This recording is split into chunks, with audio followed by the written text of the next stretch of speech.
আখিরার আমার ঝগড়াঝাটি হয় না, এই যে মিলে যাবো, চলে গেছে, ও সুন্দর মতো চলে আসলেই হয়, বুঝতে পারছো? অন্যদের কথা বলতে আমাকে বুঝাচ্ছি। ভাবি কিছুই বলে না। আমি ওখানে ছিলাম কোথায়? এই সম্পর্কে তো প্রবলেম হতো, আমি ছিলামই তো না।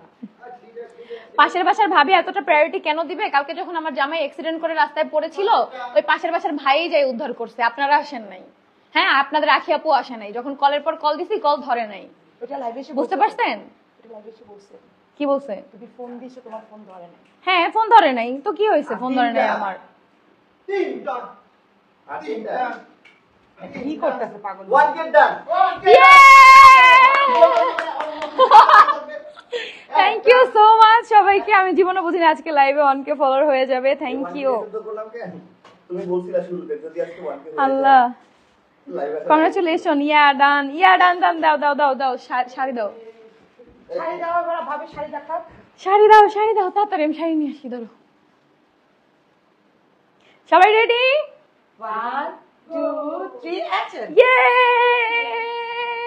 এই যে চলে আসছে। এই শাড়িটা এত আই সুদিং, কালারটা এত সুন্দর, পুরো 90s এর একটা ভাইব রাখছি আমি এই শাড়িটায়। বাট এটার ব্লাউজটা যখন রেডি হবে তখন জাস্ট তোমরা অবাক হয়ে যাবে, এটার ব্লাউজটা যে এত সুন্দর হবে। এই যে দেখো, এটা হচ্ছে আঁচল। শাড়িটা আরো বেশি সফট, লালটার চেয়েও, দেখছো? এই যে দেখো, এটা সাইডে দুইটা পাই করা। হ্যাঁ, ডাবল একটা লেস, আর একটা হচ্ছে যে ওটা ব্লাউজের প্রিন্ট হবে, ওটা হচ্ছে ব্লাউজের প্রিন্টের মতো। আর পুরো নিচেও কিন্তু লেস করা, দেখতেছো? এই শাড়িটা এত সুন্দর। এটার ব্লাউজটা কালকে রেডি হইতে পারে না তোমাদের ভাইয়ার অ্যাক্সিডেন্টের জন্য, নাইলে হয়ে যেত।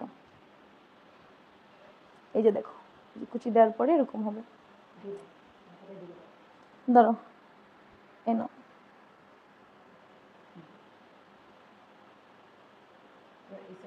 দেখছো? শাড়ি না পরে কিভাবে দেখানো যায়? এই যে দেখো, তারপর সিল্কের শাড়ি, আর শাড়িগুলো এত সফট দেখো। তাও এই যে দেখো কুচিটা, দেখছো? আর এটা হচ্ছে এই যে আঁচল, এই যে আঁচলটা, এই যে দেখো। এই এটা তবে ব্লাউজ ছাড়া এটা কিছুই বুঝতে পারবা না, এটার ব্লাউজটা এত সুন্দর হবে। এরকম হবে না, ওটা আলাদা। আমার প্রত্যেকটা একটা শাড়ি একটা ডিজাইনের সাথে একটা মিলবে না, সম্পূর্ণ আলাদা হবে। তো এই শাড়িটার ব্লাউজটা কিন্তু তোমরা ব্লাউজ সহ নিতে পারবে, ব্লাউজ ছাড়াও নিতে পারবে। এটা আমি রেডি করে শুট করে আমি আপলোড দিয়ে দিব হচ্ছে সিল্কি হ্যাভেনের জন্য। সিল্কি হ্যাভেনে চোখ রাখবা, প্রতিদিন একটা একটা নতুন শাড়ি হচ্ছে লঞ্চ করব আমি, নতুন নতুন ডিজাইনের। বাট ঈদের ছুটি এখন কিছুদিন পরে, কারণ আমার কারিগর এখন ছুটিতে আছে, তাই বুঝছো, আমার কারিগর এখন ছুটিতে আছে। তো এরপরে হচ্ছে যখন আমার কারিগর আসবে তখন নেক্সট ডিজাইনগুলো দেখতে পারবা। কালকে আপু হচ্ছে এই ঝামেলার জন্য আর এটার ব্লাউজটা রেডি করতে পারে নাই। নাও, শাড়িটা দেখা হয়েছে তোমাদের? শাড়িটা এত সফট, এই যে দেখো একদম নরম। এটা আমার বেশি ভালো লাগে, কুটু কুটু নরম শাড়ি। আল্লাহ, হ্যাঁ সবাইকে অনেক অনেক ধন্যবাদ। আমি একটু বসে নেই, দাঁড়িয়ে থাকতে পা ব্যথা হয়ে গেছে। কালকে সারা রাত আমরা এই নামে দাঁড়ানো, সারা রাত।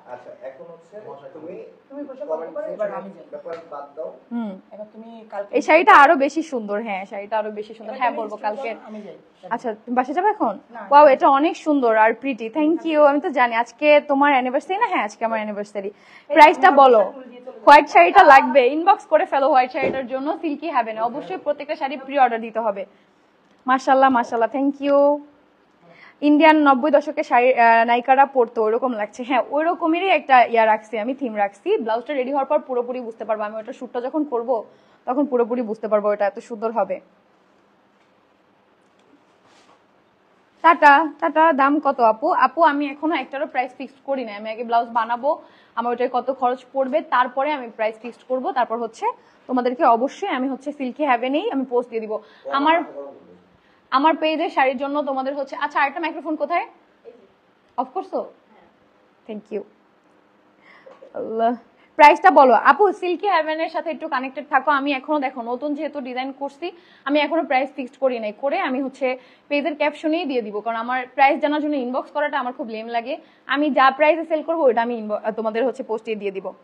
আপু, আলিশা পাখির চোখগুলা দেখে প্রেমে পড়ে যাবে সবাই, এত সুন্দর। মাশাল্লাহ মাশাল্লাহ মাশাল্লাহ। ওদের দুই ভাই বোনের চোখ এক, তিন ভাই বোনের চোখ এক। আকসারও যেমন, আলিশারও তেমন, আয়েশারও তেমন, সেম চোখ। শাড়িটা অনেক সুন্দর আপু। হ্যাঁ, ওটা অনেক অ্যাস্থেটিক ভাইবের একটা শাড়ি। ওটা পুরো ব্লাউজটা রেডি হলে তোমরা বুঝতে পারবা। হ্যাঁ, পিনি মিনি চোখ। আপু তোমার পরাটার প্রাইস বলো। আপু আমি একটারও প্রাইস ফিক্সড করি নাই। আপু তোমাকে লাল শাড়িতে খুব সুন্দর লাগতেছে, এটা তোমাকে ভালো লাগে নাই? লাল শাড়িটা অনেক সুন্দর, ওটা যখন আমি ব্লাউজের সাথে পরবো তখন বুঝতে পারবো, ওটা আরো বেশি ভালো লাগবে। আমি তোমার 1000 নাম্বার ফলোয়ার আপু, একটা রিপ্লাই দিও। থ্যাংক ইউ আপু।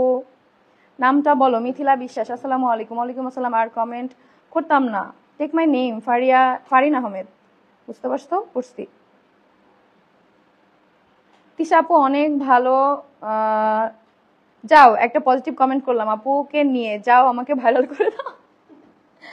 আপু শাড়ি পরতে পারবেন না বলছেন মনে হয়। হ্যাঁ, আমার তো শাড়ি পরা নিষেধ, তাও আমি বাইরে যাচ্ছি না, দেখো না, এই জন্য তো বাসায় শুট করছি। তুমি কি ইনবক্সে মেসেজে রিপ্লাই দিবা না? আমি ইনবক্সে যাব তারপর একদম। ওই কি রে, মধু মধু। আল্লাহ, থাক আপু আমি যাই, বাই। আমার রিপ্লাই দিবা না তুমি? এই যে দিলাম। I love you Umma. Thank you Mithila বিশ্বাস আপু। আপু তোমার এত ধৈর্য, মাশাআল্লাহ। দোয়া করো আপু।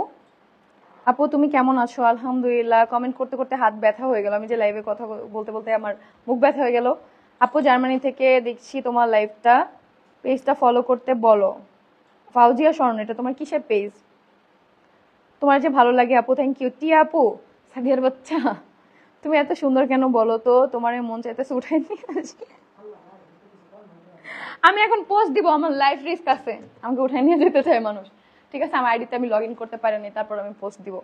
যাক, এখন আমি বলি তোমাদের ভাইয়া কালকে কিভাবে অ্যাক্সিডেন্ট করছে। যেটা হচ্ছে তোমাদের ভাইয়া লাস্ট 3 মাস যাবত হচ্ছে অসুস্থ। তোমাদের ভাইয়া কিন্তু 1 মাস যাবত ওর ট্রিটমেন্ট চলতেছে, যেটা হচ্ছে একটা মেডিকেল সাইডের যেই হচ্ছে ট্রিটমেন্ট, সেটা সাইকিয়াট্রিস্ট দেখানো হয়েছে। আর যেটা হচ্ছে কালো জাদুর জন্য যে ট্রিটমেন্টটা, ওটা কিন্তু আমরা পরে শুরু করছি, আগে ওকে সাইকিয়াট্রিস্ট দেখাইছি না, তারপর হচ্ছে কালো জাদু। এটা তোমাদের আখি আপু থাকাকালীনই ও সব কিছুই জানে। তো ওর হচ্ছে সমস্যা যে মানুষের যে মানসিক সমস্যার এক একটা ধাপ থাকে, ওর হচ্ছে একদম লাস্ট পর্যায়ে। তো তখনই ডক্টর আমাদেরকে বলে দিছিল যাতে ওকে, ও হাইপার হলে আমরা সবাই কুল থাকি, ওর মানসিকভাবে টেনশন না করে, বা হচ্ছে সবসময় ওর সাথে মানে একটা বাচ্চাকে যেভাবে ট্রিট করা হয়। আমি আসলে আগে কখনো এভাবে মানে মেন্টালি অসুস্থ বা প্রবলেম কোনো মানুষ আমি দেখি নাই আমার কাছ থেকে, বা থাকি নাই, বা হচ্ছে কোনো আত্মীয় স্বজনের মধ্যে আমি দেখি নাই, এই জন্য আমি এটা ইউজ টু না। তো এটা বুঝতে বুঝতে আমাদের টাইম লাগছে। তোমাদের ভাইয়া যে অসুস্থ সেটা বুঝতে বুঝতে আমাদের একটা সময় লাগছে। এটা পুরোপুরি এটা শিওর হয়েছে কিছুদিন আগে। তো এরপরে 1 মাস আগে যখন ডক্টর দেখানো হয়, ডক্টরের ট্রিটমেন্ট চলতে থাকে, ডক্টর যাইতে বলে প্রতিনিয়ত, তো যাওয়া হয়, আবার মাঝে মাঝে মিস হইতো, এই সব কিছু ঝামেলা মিলাইয়া। আর হুজুর তো হচ্ছে কালো জাদুর জন্য আর রুকায়া করে, তোমাদের ভাইয়াকে হিজামা করছে, রুকায়া করছে, আবার মেবি হিজামা করা হবে, এখন শিওর না কবে। 2টা ট্রিটমেন্ট। অনেকেই কমেন্ট করে বলছো যে আপু 2টা ট্রিটমেন্টই করো। যখন আমরা কালো জাদুরটা বলছি তখন আমরা কিন্তু বলছো যে আপু ডক্টরটা দেখাও। তো এরপরে কিন্তু আমাদের মাথায় আসে যে আসলেই ডক্টর দেখাই। আমি হচ্ছে আপুর সাথে করি, আলাপ করি, যেহেতু আপু হচ্ছে মানে আপু বলতে আমার ননাস, যে হচ্ছে মেডিকেল সাইডে আছে, ভালো বুঝে। তো আপু ডক্টর দেখানোর পরে আপুকে রিপোর্টটা পাঠাই। তো ডক্টর তো আমাকে বলে দিছে, আপু আমাকে বলছে যে দেখো ওর কিন্তু লাস্ট স্টেজে, তো এটা বেশি খেয়াল রাখতে হবে। ওর প্রবলেমটা হচ্ছে কি, ও খুব সুইসাইডাল অ্যাটাক নেয়, মানে সুইসাইড করতে চায়। দেখো ঈদের মধ্যে ও বাইক অ্যাক্সিডেন্ট করছিল, বাইক নিয়ে এভাবে বের হয়ে গেছিল মাথা গরম করে শুধু শুধু। তখন তো তোমাদের আখিয়া পড়ছিল, ও জানে সেগুলা। তো ও শুধু শুধু মাথা গরম, মানে হাইপার হয়ে যায় প্রচুর। তখন ও কাউকে দেখতে পারে না। আমি তোমাদের সাথে আগে ব্লগে বলছি যে ও প্রচুর রুড বিহেভিয়ার করে সবার সাথে, প্রচুর। সেটা আমি হই, আখি হোক, সেটা যেই হোক না কেন। হ্যাঁ, এটা নিয়েও কিন্তু আখির সাথে ওর লাস্ট অনেক ঝগড়া হয়েছে, যে ইস্যু করে, যেটা আখি চলে গেছে। বাট ভাই, আমি প্রতিদিন ও যখন এভাবে রুড বিহেভ করে আমি যাইতে চাই যে কালকে সকালে উঠে আমি চলে যাব। কিন্তু যখন ও নর্মাল হয়, স্বাভাবিক হয়, কথা বলে, কান্না করে, তখন না চিন্তা করি অসুস্থ মানুষটাকে দেখে কিভাবে আমি চলে যাব, বা চলে গেলে কি সমাধান? মানুষটাকে তো সুস্থ করতে হবে। সে আমার হাজবেন্ড, এখন সে যখন ভালো ছিল, সে এত ভালো লাইফ দিছে আমাকে, এখন আমি তাকে ছেড়ে চলে যাব তার খারাপ সময়, এই কথাই চিন্তা করি। কালকে আমার রাগও এমন পর্যায়ে চলে গেছে, আমি একটু পরে কমেন্ট পড়ি, আমি একটু হচ্ছে আগে তোমাদেরকে বলে নেই বিস্তারিত। তো ও একটু সাউন্ডটা কমাও।